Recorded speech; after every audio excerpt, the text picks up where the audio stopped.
want to get something straight here. When people use the words escort mission, generally there's a negative connotation that comes with it. Now, I'm not one here to pander to what people say, but kind of find it offensive when a game is judged by their escort missions. Now, I'm one who enjoys video games, you might say. So, when I play a game like Dead Rising, Resident Evil 4, Resident Evil 5, I tend to gravitate to games like that where you have a sense of purpose, where your decisions actually matter because you're there to protect a person. You're there to escort someone. All the movies that are dope have these type of missions where someone goes in, has to help someone else escape. Now, in Dead Rising, the whole premise of the game is to help people get out of that mall. Now, that game is fucking incredible. The parts where you're not escorting people, well, less than stellar, but parts when you are. Now, talk about getting a group of 8 people out of a fucking mall. Now, if the stakes ain't that high, I ain't want to play it. So, that game, pretty fucking amazing, not gonna lie. It has this sense of dread that it needs, has a sense of, oh shit, that I need, yet it still finds a way to balance the right amount of amazing combat, fluid animation, fluid gameplay, and amazing storytelling. The escort missions help with that as well. Like, I don't know why we give these missions a negative connotation when they're filling a purpose. You feel almost complete in your gameplay. You feel like you are serving a greater purpose than just being there.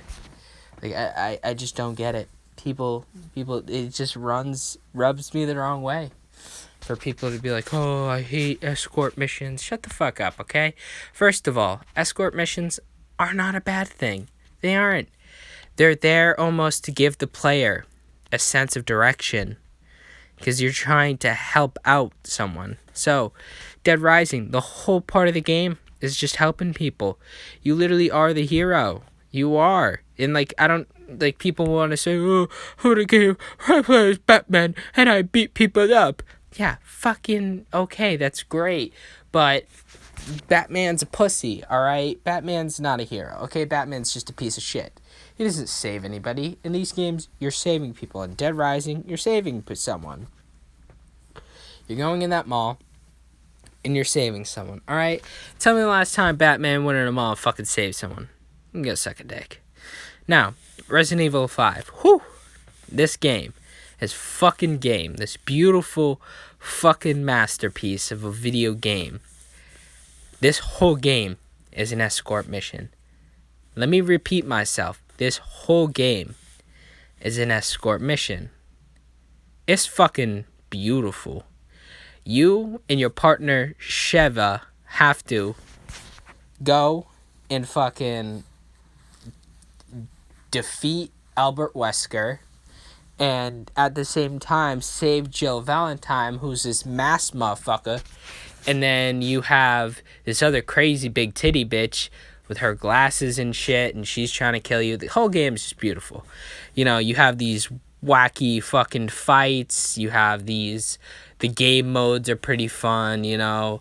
But, like, where this game really shines, the main story, with the fact that Sheva is just the best escort person you can ever want, because she can attack as well, which is not common in escort mission type games. But, you know, Sheva, you know, you could give her equipment, you can give her this, you could give her that. She can help you out if you're low on health.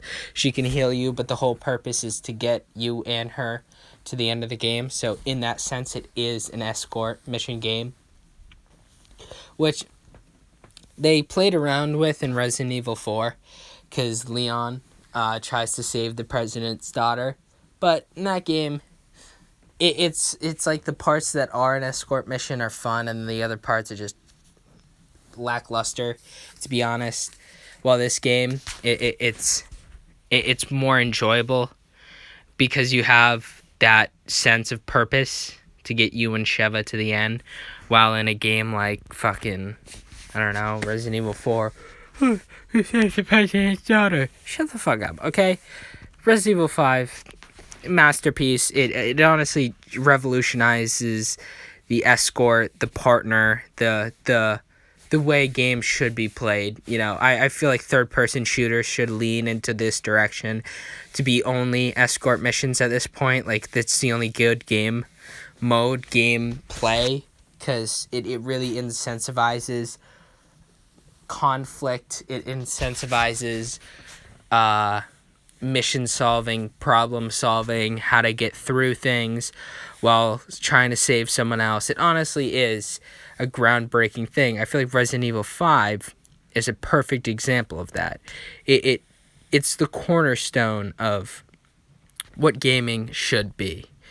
You have Sheva, you have Chris, you have all of their tools. I feel like as well, it gives you this is one of the best survival games in the Resident Evil series because bullets and shit like that. Alright, moving on. Resident Evil 4. Now, not as good as 5, but still pretty damn fucking good for their escort parts. Now, when you're escorting Ashley, the president's daughter, through these hordes of zombies, cultists, fucking parasite things. I forget what they're called, the throat fuckers. I'm just gonna call them throat fuckers. So you have to escort them through the throat fuckers, all of those things. You know, it becomes pretty fucking fun. The stakes are really high because the controls make you feel like a real fucking person. So when you're a real person trying to save another real person, it gives you a sense of direction, a sense of heroship. So, you know, you're pretty fucking, the odds are stacked in your favor at that point. Like, you gotta fucking buckle down and, you know, big dick up, because Leon Kennedy, my guy over here, fucking dude of the year in some aspects. You know, the non-escort missions are kind of boring. The beginning of the game is dull. Some parts in the end of the game can be dull. But the parts with Ashley, like the main escort parts, especially when you save her in the church after solving that puzzle. Puzzle was kind of gay, but the fucking escort part is pretty fucking amazing. It's pretty stellar. It's honestly... this game is... It's pretty fucking amazing in some aspects. Like, the sense of purpose you get from having to save someone and having that person be the president's daughter, the stakes can't get higher. Like, come on. Like, really? Like, at that point, you're just like, you're a fucking badass. Leon's a fucking badass. This game makes you feel like a badass. You know, it gives you all of the tools to incentivize you to win. It prioritizes winning overall. I've never had more fun other than Resident Evil 5 with escort missions. Like, Ashley is just the most fluid character, and there's one part where you can control her. That part's kind of iffy, because then again, it's like, oh, it's just Ashley. But when you're escorting Ashley around and you need her to do certain things, like turn something, or you need to save her from a group of cultists, like, it's pretty fun. You know, the stakes get pretty fucking high. Ashley's a pretty competent character at some points, but, like, you know, it's a pretty fucking good game, you know. It's definitely a game that, you know, I will definitely revisit only for the escort mission. You know, the other shit, it's whatever. Oh, I can fucking just rush through that and then really savor my time. Well, that's all I have.